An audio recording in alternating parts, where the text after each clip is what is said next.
In an unexpected turn of events, the recent vice presidential debate between Tim Walz and J.D. Vance offered a rare glimpse of political civility and a temporary return to a more respectful era in American politics. Amidst the usual heated and polarizing rhetoric of the 2024 election cycle, these two vice presidential nominees momentarily embraced an endangered species in today's political landscape, agreement. The debate, hosted by CBS News, saw Walz, the Democratic governor of Minnesota, and Vance, Donald Trump's running mate, finding common ground on several topics, including immigration and trade. While both men are ideologically far apart, they acknowledged their areas of agreement during the debate. "Tim, I actually think I agree with you," Vance remarked, surprising many as he showed an uncharacteristic willingness to listen and cooperate.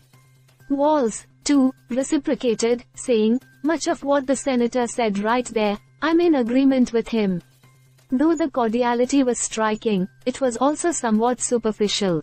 Despite the congenial tone, Vance maintained his allegiance to Trump's brand of politics, even as he presented a more polished and affable persona. He delivered his points with calm confidence but often made misleading or false statements, especially on issues like the US-Mexico border, abortion, and healthcare. For instance, Vance falsely claimed that the current administration allowed an open border with Mexico, when in reality, the numbers of border crossers have reached a 4-year low. He also misstated his stance on abortion, attempting to distance himself from his previous support for a national ban. Vance's smoother approach, however, contrasted with Walz's more tentative performance. While Walz has been known for his folksy demeanor and charm, he appeared tense and occasionally stumbled during the debate. Yet, on critical issues like abortion, he found his footing, delivering a powerful message in defense of reproductive rights. He invoked the tragic story of Amber Thurman, a woman who died while seeking abortion care, which struck a chord with many viewers and even prompted Vance to express rare sympathy. Despite moments of cooperation, the debate wasn't entirely devoid of tension. The gloves came off when Vance attempted to downplay Trump's role in the January 6 insurrection, suggesting that Kamala Harris's efforts to combat misinformation posed a greater threat to democracy than Trump's actions.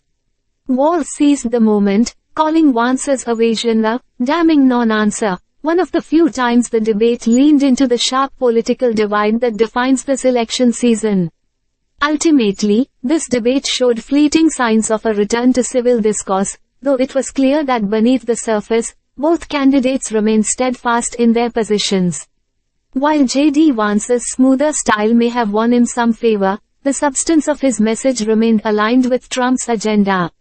Tim Walz, though less polished, stood firm on the key issues central to his campaign. In the end, the brief moments of agreement didn't last long. Trump himself quickly dismissed the idea of civility, calling Walz a low IQ disaster on his Truth Social platform, reminding everyone that this momentary civility is an anomaly in the political climate dominated by division.